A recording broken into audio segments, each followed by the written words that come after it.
Olá, boa noite, meus amigos e amigas. Ontem eu fiz a segunda parte sobre humilhação, né? Mas não pude colocar na internet porque eu estava no compromisso, na igreja frequente, né?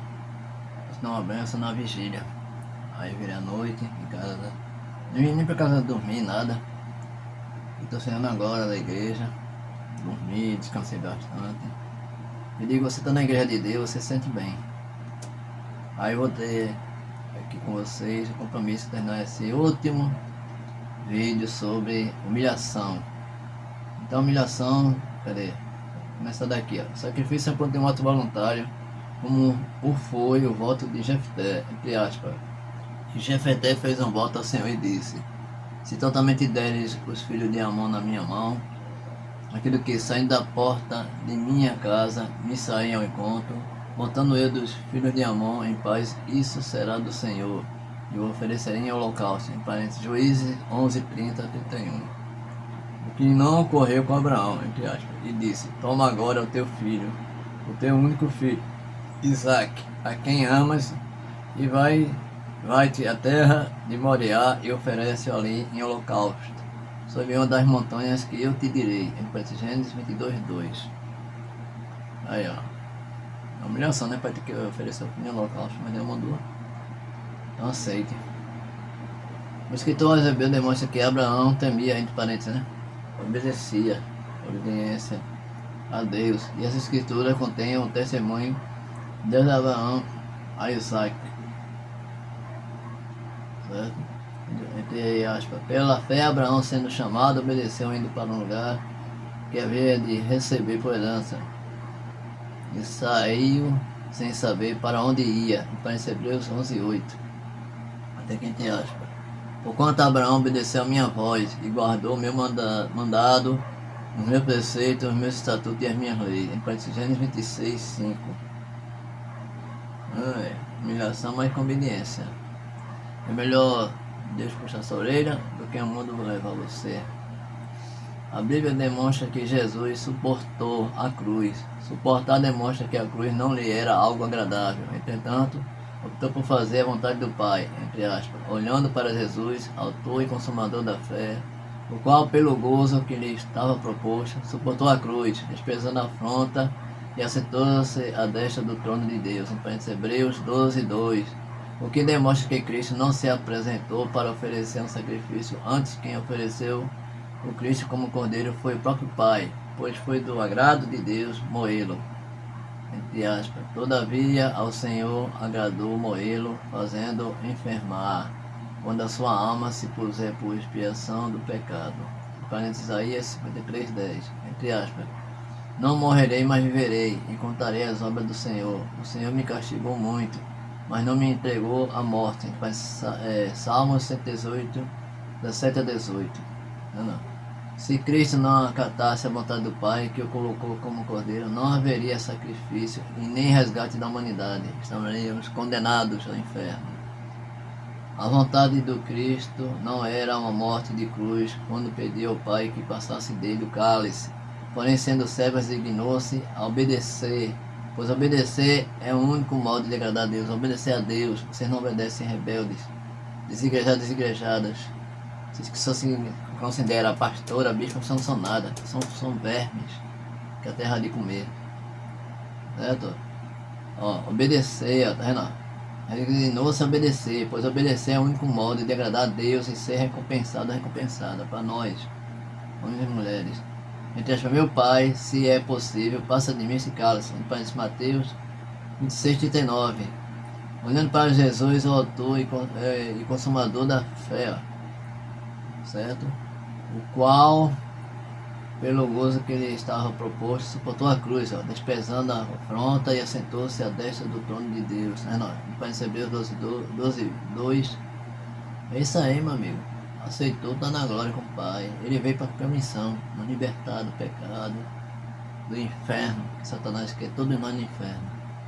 Na cruz, Jesus desempenhou dois papéis distintos: servo e cordeiro. Como o servo agradou o Pai obedecendo, e como cordeiro foi o sacrifício perfeito providenciado por Deus em resgate da humanidade.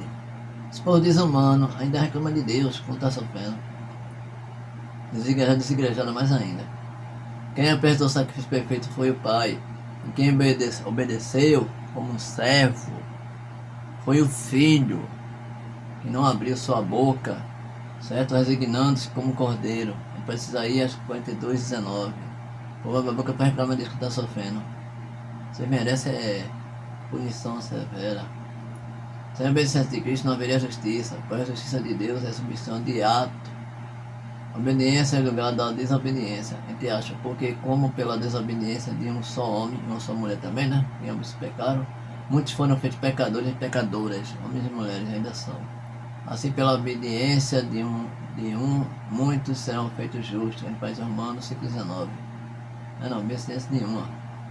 Quando sem pecado Adão desobedeceu, de modo que somente um sem pecado e que obedecesse poderia substituir a ofensa de Adão.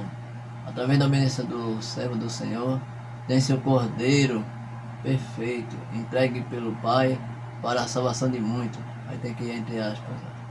O qual nosso pecado foi entregue e ressuscitou para a nossa justificação. Não, se não fosse Deus, nós estaríamos ferrados. Pode ser Romanos 4:25, Atos 2:23. Diante da desobediência de Adão, que trouxe a injustiça, somente a obediência de alguém sem pecado traria a justiça, Jesus. Qualquer sacrifício apresentado por um descendente de Adão é sem valor, visto que o ofertante é filho da ira e da desobediência. Tá vendo? Somente um homem sem pecado poderia substituir a ofensa de Adão, Jesus. Porém, a substituição é obediência. O que Cristo fez por ser o último Adão. Ele é considerado o último Adão, né? O Adão justo. Adão realmente. Esse não. Na obediência está a justiça, o sacrifício do corpo de Cristo, a justificação. Todos quantos obedecem a Cristo conformam-se com Cristo na sua morte e após ressurgem com Cristo. Deus os declara justos. Deus estabeleceu a sua justiça através da obediência de Cristo, mas era necessário o trigo morrer para produzir frutos. Aí, ó, João, tá vendo? 12:24. Tô entendendo aí, tô compreendendo, tô assimilando o que eu tô falando. Eu não sou melhor que ninguém não, mas eu tô lendo para vocês aprenderem. Eu quero que vocês aprendam e não caem mais em erro. Homens e mulheres desigrejadas, vocês estão nesse caminho que vocês querem. Vocês são rebeldes. Vocês não obedecem, vocês não querem mudar, vocês querem fazer o que vocês querem. Vocês não têm controle da vida de vocês, vocês nem têm vida fora da igreja. Porque quando a igreja é séria, o povo não é. Sempre tem alguém errado dentro da igreja. Na morte de Cristo foi implantado o unigênito Filho de Deus, quando ressurgiu dentre os mortos. Cristo tornou-se primogênito dentre os mortos. Foi através da sua morte e ressurreição são conduzidos à glória muitos filhos de Deus. Filhos e filhas, né? Romanos 8:29. Espero estar nesse vídeo hoje, porque 3 dias. Aliás, 2 dias, né? Porque teve que me ajudar com motivo justo. Deus não busca dos homens, das mulheres também, né? Sacrifício, oferta, holocausto ou oblações pelo pecado, antes a obediência, quando preparou ao Cristo no corpo. O esperado era a obediência, consequentemente o cordeiro para o holocausto era certo, né? Estava certo. Se o último Adão não se resignasse a obedecer, não haveria substituição de ato e a justiça não seria estabelecida. Jesus, como homem, não foi voluntarioso em oferecer a si mesmo como sacrifício, antes se apresentou ao Pai para obedecê-lo. Jesus humilhou-se a si mesmo ao se fazer servo, pois abriu mão de sua vontade e entregou-se à obediência à determinação do Pai. O Pai disse, e vai ter que ser, e ele aceitou e pronto. Humilhar a si mesmo, né? Posicionar-se na condição de servo, executando estritamente a ordem do seu Senhor. Humilhar a si mesma é abrir mão da própria vontade para executar a vontade de Deus. A exemplo do que Cristo fez, tá aí, ó. Aprendam. Quando na carne o verbo não se apresentou ao Pai com argumento, vou dar o meu melhor ao Pai, ou vou me oferecer como um sacrifício, antes se resignou a acatar humildemente a vontade de Deus. É a vontade de Deus, não é a nossa. Seja feita a sua vontade, tá vendo? É a vontade de Deus que prevalece. Realmente quem está aprendendo e está fazendo o que Deus manda, mas quem não quer fazer o que Deus manda vai desobedecer sempre. Deixar sua glória e se fazer homem não foi o momento em que Jesus se humilhou, visto que a ação do Verbo eterno ao deixar sua glória foi uma decisão soberana e voluntária. Ao deixar sua glória, o Verbo eterno submeteu-se à sua própria decisão, mas quando na carne abriu mão de sua vontade para sujeitar-se à vontade do Pai, se fazer servo, o que é humilhar a si mesmo, entre aspas aqui, ó. Então disse: Eis aqui, venho para fazer, ó Deus, a tua vontade. Tira o primeiro para estabelecer o segundo. Hebreus 10, 9, Salmo 40. Quando deixou a sua glória, o Verbo eterno voluntariamente despiu-se da sua glória, ou seja, esvaziou-se do seu poder para tornar-se homem. Porém, a humilhação de si mesmo se deu quando Jesus, como homem, em obediência ao Pai, resignou-se a sofrer vitupérios da cruz. Entre aspas aqui, mas esvaziou-se a si mesmo, tomando a forma de servo, fazendo-se semelhante aos homens. Em Filipenses 2,7. Humilhação, que Deus tem que passar. Quando resignou-se a beber o cálice proposto pelo Pai, sujeitando-se como servo, Cristo humilhou a si mesmo, sendo obediente até a morte, e morte de cruz. Observe que o apóstolo Paulo demonstra que Cristo humilhou a si mesmo quando achado na forma de homem, e não quando esvaziou-se a si mesmo para se fazer semelhante aos homens. Aí tem aspas aqui, ó. E achado na forma de homem, humilhou-se a si mesmo, sendo obediente até a morte, e morte de cruz, não. Filipenses 2,8. Vamos ver aqui. Agora vamos ver aqui instruções. Bem, essas instruções aqui, ó. Vou ler, viu? Instrução acerca da humilhação. Como um homem se humilha debaixo das potentes mãos de Deus? Uma pergunta. Homem e mulher, né? Qual o modo de ser exaltado por Deus? Outra pergunta. O único modo é obedecendo. É a resposta. Através da história do rei Saul, é possível compreendermos outro aspecto da obediência. Desde Abel e Caim, Deus nunca se opôs ao sacrifício e voto dos homens, apesar de não exigirmos. Gênesis 4, 3 a 4. Em função da voluntariedade do homem em sacrificar, Levíticos 1, 2. No livro de Levítico, Deus disciplina a forma de como oferecê-los, o que demonstra que para agradar a Deus é necessária obediência. Só isso que ele exige de nós. Através do livro de Levítico, caso um voluntarioso em sacrificar se resignasse a cumprir todos os rituais estabelecidos, paulatinamente estava aprendendo a importância da obediência, e o tal seria aceito por Deus, não em função do sacrifício, antes por obedecer, tá vendo? Vocês mulheres que estão nesse caminho errado, se orientem. Apesar de Deus nunca ter exigido sacrifício, não os extinguiu, antes disciplinou como e onde oferecê-los, pois este era uma forma de os ofertantes aprenderem a obediência, e não ao meio de serem aceitos por Deus. O homem só é aceito por Deus, como mulher, né? Quando se converte dando ouvidos a Deus e não através de sacrifício. Depois, Deuteronômio 5,9, Deuteronômio 30, 2 e 6. 2 assim não, 2 e 6. Certo? Deus deu uma ordem direta ao rei Saul para que os amalequitas fossem completamente exterminados. Diante da ordem divina, não era facultado ao rei sacrificar ou votar. Em qualquer outra ocasião, o rei poderia apresentar quantos sacrifícios desejasse, mas diante da ordem expressa de Deus, cabia-lhe somente a obediência. Saul desobedeceu. Sob o argumento de que cumpriu completamente a ordem divina, em parênteses, 1 Samuel 15,13, mesmo tendo poupado o rei Agag, botaram Agag, e o melhor do interdito, Saul persistia na desobediência, apresentando como justificativo o sacrifício.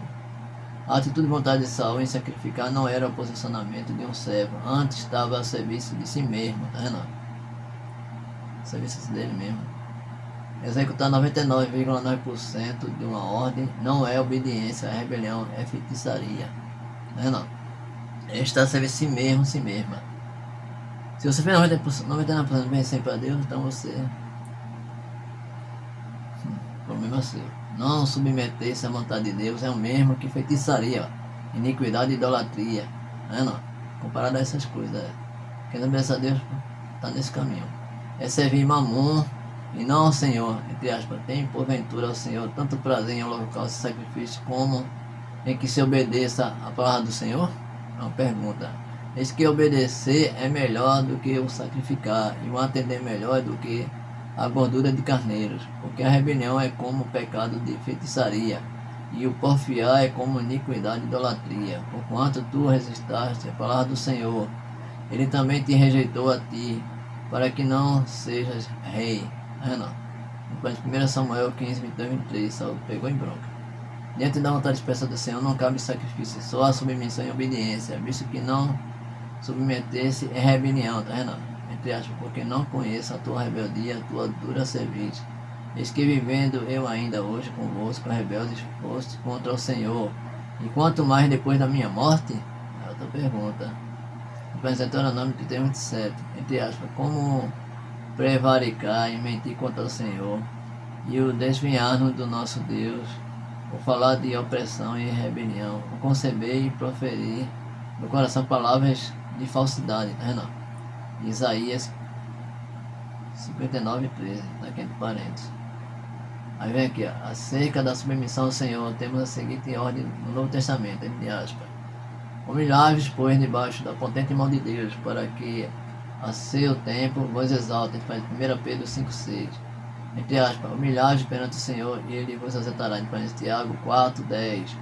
Jesus orientou os escribas e fariseus acerca da auto-humilhação, após curar um homem que sofria de uma doença que acumulava líquidos em seu corpo, hidrópico, né? Aí tem entre aspas aqui, ó, porquanto qualquer que a si mesmo se exaltar, a si mesma, né? Será humilhado, humilhada, e aquele ou aquela que a si mesmo se humilhar, será exaltado, exaltada. Já disse aqui, já. Depois, Lucas 14:11.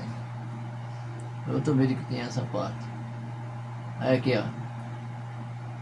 O que Jesus recomenda. Jesus recomenda a seus ouvintes a não se assentarem nos primeiros lugares quando convidados à sua festa, pois se houvesse alguém mais digno, o dono da festa poderia requerer o lugar de destaque e dá-la mais digno.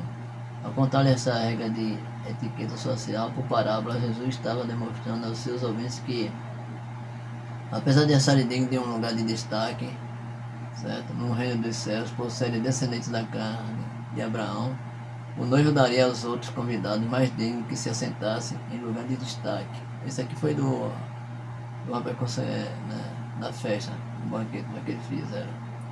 Aí Jesus pergunta a eles a regra do reino dos céus, visto que os convidados não são os judeus parentes, são, né, que são de saúde. Antes, os obedientes, como crente a Abraão, pecadores dentre todos os povos, parentes, doentes, né, não. Entre as pessoas, porém, ouvindo, aliás, disse-lhe, não necessitam de médicos sãos, mas sim os doentes. Em parênteses, Mateus 9:12, tá vendo? Humilhação. Na lição que Jesus passou, esta implícita a ordem, entre aspas. Misericórdia quero, e não sacrifício, pois Jesus não veio chamar os justos, mas os pecadores ao arrependimento, tá vendo? Em parênteses, Mateus 9:13. Mas tem que se humilhar. Embora religiosos judeus entendessem que tinham o direito de entrar no reino dos céus por serem descendentes da carne do patriarca Abraão, não havia compreendido o enigma da misericórdia, tá, entre aspas, ide, porém, e aprendei o que significa misericórdia quero e não sacrifício, tá, não? Porque eu não vi a chamar os justos, mas os pecadores ao arrependimento. Está aqui entre parênteses, Mateus 9:13, de novo. Quando Jesus contou a palavra de fariseu e de publicano, demonstrou aos seus ouvintes que se achavam justos aos seus próprios olhos, que, para ter acesso ao reino dos céus, é imprescindível reconhecer a sua condição miserável diante de Deus, humilhando-se a si mesmo. Nós somos miseráveis. Ou nós vamos nos humilhar, ou seremos humilhados pelo mundo. O mundo quer humilhar, Satanás quer destruir nós, seres humanos. E como humilhar-se? Pergunta. Diferente do que os interlocutores de Jesus pensavam, que para humilhar-se era necessário sacrifício como jejum, sábados, dízimos, circuncisão, votos, holocausto, etc. Mentira. Humilhar-se a si mesmo, é quando um homem ou mulher, né, proclama pela misericórdia de Deus. Senhor, aclama pela misericórdia, como pela compaixão, que misericórdia já teve. Até demais de você. Entre aspas, digam-nos que este desceu justificado para a sua casa e não aquele, porque qualquer que assim mesmo se exalta será humilhado, humilhada, e qualquer que assim mesmo se humilha, será exaltado ou exaltado. Tá aqui, ó. Lucas 18:14. Humilhar-se a si mesmo e lançar fora todas as suas riquezas, como linhagem, circuncisão, tribo, nacionalidade, lei, religiosidade, etc. Dinheiro está no meio. Considerando a riqueza como escolha, sujeitando-se a Cristo, entre aspas. Circuncidado ao 8º dia, da linhagem de Israel, da tribo de Benjamim, hebreu de hebreus, segundo a lei, fui fariseu. Segundo o zelo, perseguidor da igreja, segundo a justiça que há na lei, irrepreensível. Mas o que para mim era ganho, reputei-o perda por Cristo, tá vendo? Abrir mão das coisas por Cristo, se humilhar e assumir sua miserabilidade, certo? Vamos ver mais adiante aqui. Acho que pode ficar maior, mas vou ler até o fim. E na verdade tenho também por perda todas as coisas pela excelência do conhecimento de Cristo Jesus, meu Senhor, pelo qual sofri a perda de todas essas coisas, e as considero como escolha para que possa ganhar a Cristo, entre aspas, Filipenses 3:5-8. Humilhar-se a si mesmo é acatar a ordem divina, obedecer, se fazendo serva de Cristo, não, entre aspas, disse-lhe Jesus: se queres ser perfeito, perfeita, vai, vende tudo o que tens e dá aos pobres, e terás um tesouro no céu, e vem e segue-me. Um jovem pobre, rico, né, que não queria ser pobre, mas ele falou em abrir mão das coisas, não quis. É o povo que está na idolatria. Depois Mateus 9:21. Se o jovem rico houvesse se sujeitado ao mando de Cristo, seria aceito por servo, né? Na fala entre tem dizendo aqui, ó. Se queres ser perfeito, estava implícita uma prova semelhante a que Deus deu a Abraão. Se o jovem rico se dispusesse a obedecer o sacrifício, não seria exigido. Assim como se deu com o crente Abraão. A partir do momento em que o jovem se dispusesse a seguir a Cristo, estaria andando humildemente com o seu Deus, sendo justificado como um crente Abraão. Gênesis 17:1, Gênesis 6:9, Deuteronômio 18:3, Mateus 5:48. Né? Vamos ver aqui mais. É aqui, ó. Jesus não está em busca de doadores de bens materiais. Antes que o jovem rico se dispusesse a segui-lo, este foi o mando de Deus a Abraão, e o seu eco permeia por todas as escrituras, tá vendo? Aí, entre aspas, ele te declarou, ó homem, o que é bom, e que é o que é o Senhor, e que é o que o Senhor pede de ti, senão que pratiques a justiça e ames a benignidade, e andes humildemente com o teu Deus. Uma pergunta, Malaquias 6:8. Eu sou Deus Todo-Poderoso, anda em minha presença e ser perfeito, perfeita. Gênesis 17:1. O profeta Jeremias alertou, aliás, os filhos de Jacó, dizendo, entre aspas, assim diz o Senhor, não se glorie o sábio na sua sabedoria, nem se glorie o forte na sua força. Não se glorie o rico na sua riqueza, mas o que se gloriar, glorie-se nisso, em me entender e me conhecer, que eu sou o Senhor, que faço beneficência, juízo e justiça na terra, porque destas coisas me agrado, diz o Senhor. Jeremias 9:3-24. Quem são os sábios, os fortes e os ricos? Pergunta. São figuras utilizadas pelos profetas para fazer referência. Deixa eu ver aqui. Ao povo de Israel, tá vendo? Pois tudo o que a lei diz aos que estão sob a lei, e se gloriam nela. Em Romanos 2:23 e Romanos 3:19. Meus amigos e minha amiga. A vida é grande, vou fazer mais uma parte daqui a pouco.